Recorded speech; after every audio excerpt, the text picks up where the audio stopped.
The pleasure of drinking fresh dairy milk is a special treat for these Saudi Arabian children, a treat that is taken for granted by many Western countries.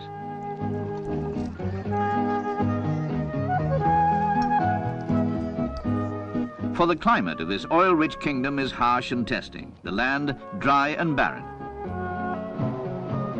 But now, man-made oases of lush green grass in the desert are providing the healthy nutrition for cattle, who in turn supply the dairy fresh milk.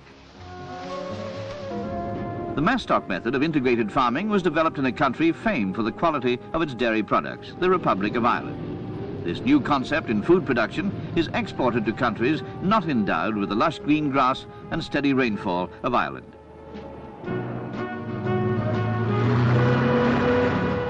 At the company's elegant Georgian headquarters in Dublin, Mr. Alistair McGuckian chairs a meeting of the board.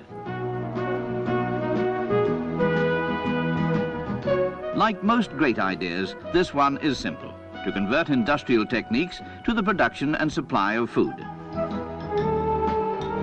Alistair and Patrick McGuckian began the first mass-stock farm in Arabia 2 years ago, in partnership with Prince Sultan bin Al-Kabir.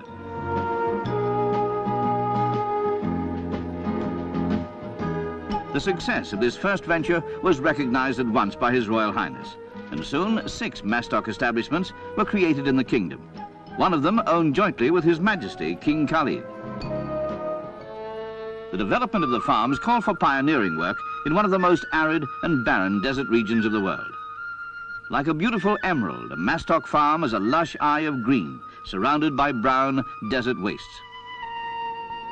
Deep wells reach 1,000 meters down into the parched soil, producing all the water needed. The pivot irrigator creates an artificial rainbow, a good omen of plenty. These huge sprayers can continuously irrigate an area of over 50 hectares.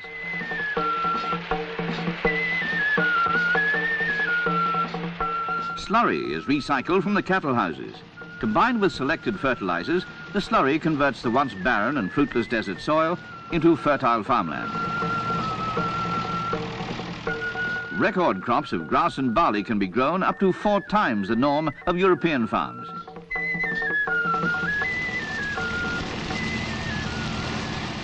The success of these projects has demanded the mass-stock know-how, backed up by the latest high-output machinery, gathering in a rich green harvest of cattle-feeding material.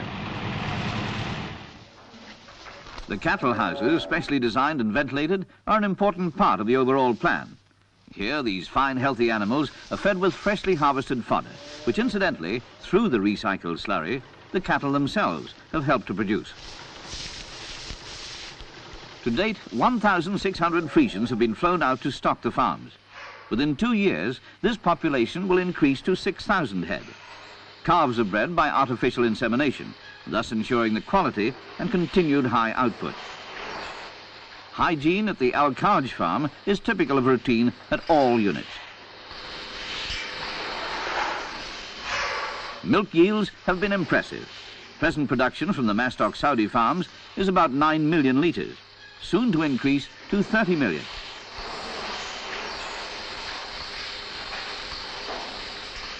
The system covers the entire spectrum of dairy farming: milking, pasteurizing, processing, and even packaging.